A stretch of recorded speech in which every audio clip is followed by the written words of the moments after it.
Si les peurs nous protègent parfois d'un danger réel et d'autres de dangers imaginaires, comme je l'ai déjà évoqué dans des épisodes précédents ou autres vidéos, je vous mettrai la petite fiche de ma relaxation guidée sur comment apaiser nos peurs. La peur peut également figer ou avoir d'autres effets. Mais la peur nous protège aussi parfois d'un autre aspect en lien avec notre vie émotionnelle. Savez-vous lequel ? Et connaissez-vous la question utile à se poser lorsque nous sommes en proie à des peurs plurielles ? C'est ce que j'aborde aujourd'hui dans ce nouvel épisode. Bonjour, ici Pascal, ravi de vous retrouver dans le cadre de la série spéciale calendrier de l'Avent de mon podcast Sérénité au féminin, explorer, ressentir, rayonner. Mais avant de poursuivre, qui suis-je pour celles qui ne me connaîtraient pas et quelques infos importantes du moment. Depuis plus de 10 ans, j'accompagne, forme des individuels, des équipes sur la question de l'accompagnement des émotions, du développement des aptitudes et conduites relationnelles, mais aussi sur la prise de parole en public et l'authenticité dans l'expression. Depuis 2 ans, ce sont plus spécifiquement les femmes que j'accompagne sur ces mêmes thématiques, en les invitant à oser être davantage elles-mêmes, plus ancrées dans le présent. Comment ?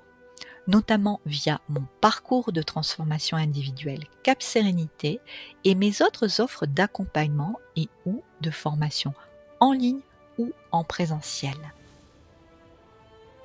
Savez-vous également que j'anime tout au long de l'année des stages de ressourcement ou des stages Slow Live. Cette année, ils seront dans le Nord Aveyron. Si vous avez envie d'en savoir plus, eh bien, je vous invite à glisser sur l'onglet communauté de ma chaîne YouTube pour plus d'infos. Il y a une petite vidéo que vous retrouverez également dans les autres vidéos de ma chaîne. Et puis, juste pour vous, j'ai également conçu une mini formation offerte Destination Sérénité au féminin. Elle comporte une masterclass exclusive avec 20 clés pour améliorer la communication au sein de vos couples, un pack de 8 relaxations guidées, également un cahier d'exercices pour vous familiariser avec votre vie émotionnelle, mieux les comprendre et mieux les traverser, mieux les accompagner. Et en bonus, la possibilité de bénéficier d'une session découverte de 2 heures avec moi, qui vous permettra de clarifier quelque chose qui peut être un petit peu compliqué pour vous à vivre en ce moment, et vous repartirez avec des clés. Alors tous les liens sont en description sous ma bannière si cela vous intéresse. Je profite d'ailleurs de ce mois de décembre pour vous informer qu'à compter du 1er janvier 2025, ma chaîne YouTube deviendra l'espace vitrine et bibliothèque de mes transmissions, de mes partages, mais aussi de mes activités. Il y a un certain nombre de liens sous la bannière. La bannière, c'est la photo où il y a marqué « Sérénité au féminin » et elle vous redirige vers mes différentes prestations. Donc, si cela fait sens pour vous, pensez à vous abonner si ce n'est déjà fait et à activer la petite cloche pour ne manquer aucun partage. Sachez aussi que l'onglet communauté de ma chaîne YouTube sera prochainement complété de la mise en place d'un espace virtuel privé où nous pourrons échanger avec plus de confidentialité, ce qui est aussi votre demande, et où je pourrai vous partager encore plus de valeur par des ateliers hebdomadaires. Je vous tiendrai informé. Maintenant que ces petites infos sont partagées, quelle est cette question qui peut aider à dépasser certaines de nos peurs et à déconstruire certains de nos schémas? C'est de quoi me protège ma peur? Je vous donne un exemple. Sans vous en rendre forcément compte, vous pouvez maintenir à distance quelqu'un, qui que ce soit, un proche, un membre de votre famille ou autre. Pourquoi ? Parce qu'à un moment donné, être au contact avec cette personne vous a fait ressentir des émotions désagréables dans des contextes pluriels, et ce, de façon parfois répétée pendant des mois, voire des années. Et la distance que vous maintenez avec cette personne est légitime au moment. À ce moment-là, vous vous protégez de ressentir à nouveau ces émotions désagréables. Du temps est parfois nécessaire pour décrypter ce mécanisme de protection. Mais une fois repéré, pour faire évoluer la situation, un travail de transformation intérieure pour se sentir en paix et dépasser ces mémoires émotionnelles négatives ou inconfortables sera nécessaire. Pourquoi ? Parce que revoir cette personne ou ces personnes sans ce travail-là réactive de façon consciente ou pas ces mémoires émotionnelles douloureuses associées. Et souvenez-vous que le cerveau a horreur de la douleur et va tout mettre en œuvre pour nous protéger de celle-ci. C'est sa stratégie. Et c'est ainsi que nous maintenons ces schémas jusqu'à ce que nous décidions et nous nous engagions à les changer. Tant que nous ne prenons pas conscience de cela, cela va être difficile de déconstruire l'existant. Et pour certaines blessures émotionnelles, cela prendra du temps. Ce que je peux vous partager, autant de mon expérience personnelle que professionnelle, c'est qu'arriver à déconstruire et rebâtir allège, transforme, redonne le goût de soi, le goût de vivre en paix et sereine avec qui nous sommes et les autres. En aucun cas, il ne s'agit d'oublier ou de redevenir amis. C'est avant tout une démarche pour soi, c'est se faire le cadeau de se libérer de la charge émotionnelle que cela constitue et de toute éventuelle rancœur.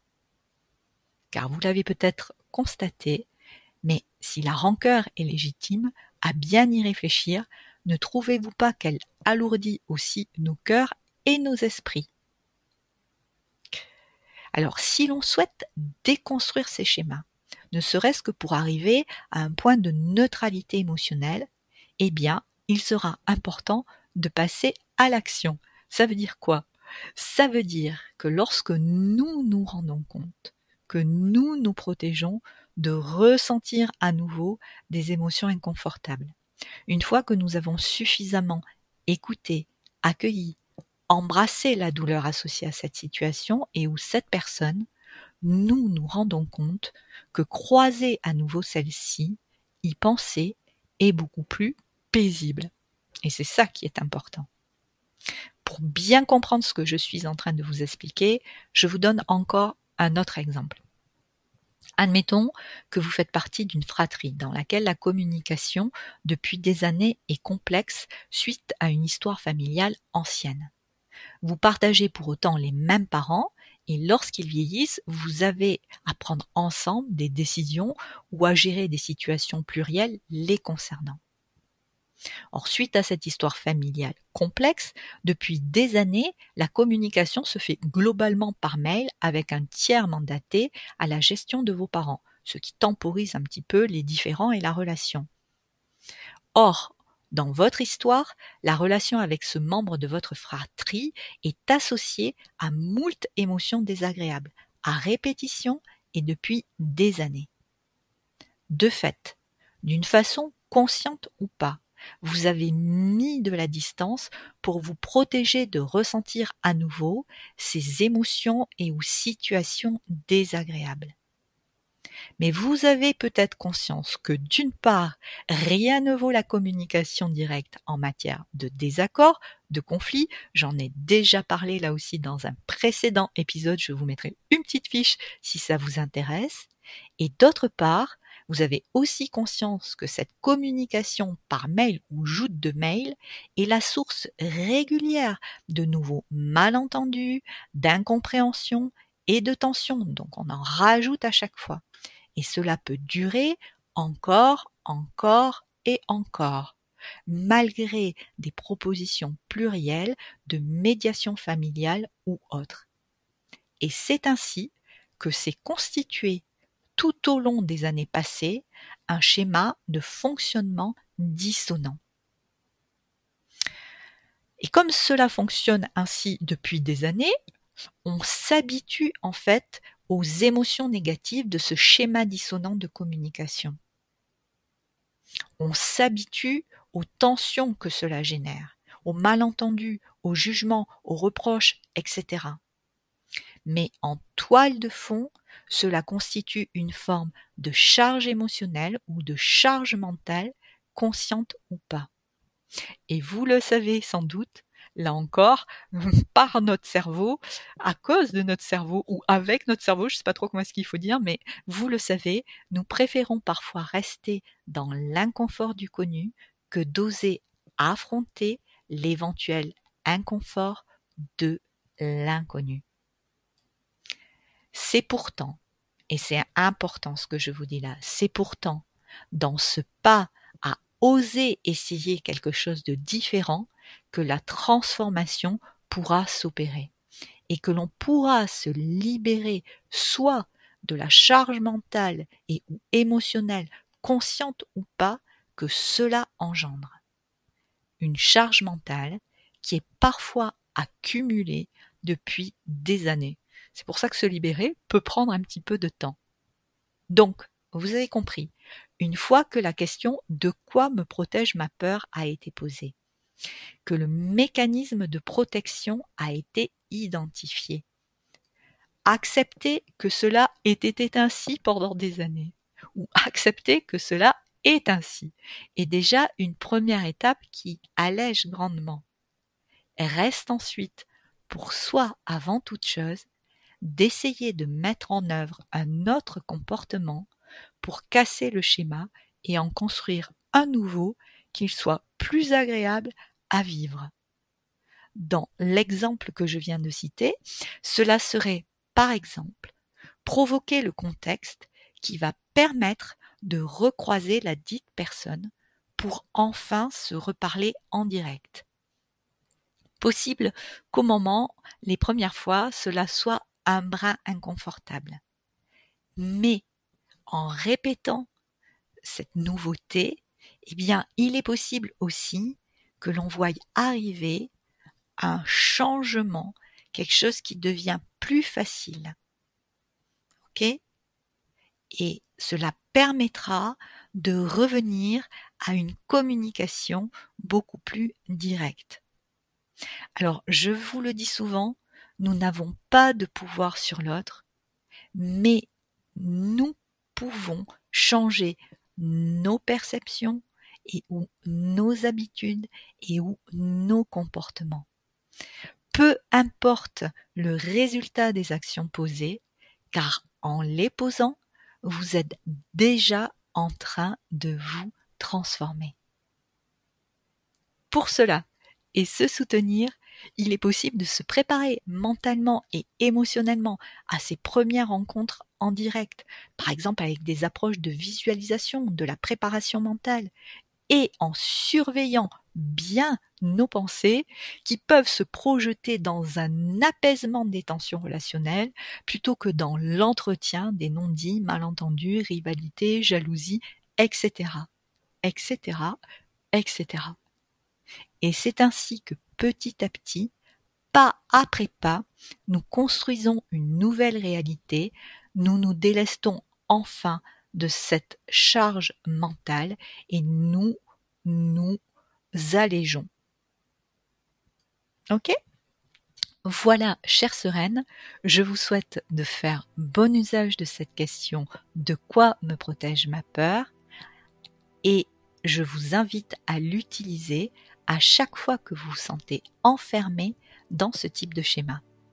J'espère vraiment que vous les repérerez maintenant plus aisément et que vous pourrez, à votre rythme, avec douceur et cœur, dans le respect de ce qui est juste pour vous, aller dans la compréhension et le dépassement de certains de ceux-ci.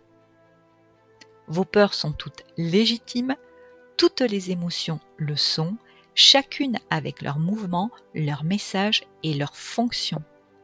Si certaines nous protègent d'un danger réel, d'autres peurs nous figent ou nous alourdissent, nous desservent. Alors changeons ce que nous pouvons changer, C'est un choix, une décision qui appartient à chacune. Il est important juste de savoir que cela est possible. Comme de coutume, chère Sereine, si vous avez aimé cet épisode, n'hésitez pas à le liker, à le partager, à le commenter afin de m'aider à le rendre davantage visible auprès d'autres femmes à qui il serait utile. Cela permet aussi de soutenir mon travail de création. N'oubliez pas non plus que vous pouvez télécharger ma mini-formation offerte Destination Sérénité. Je vous dis à très bientôt pour un nouvel épisode.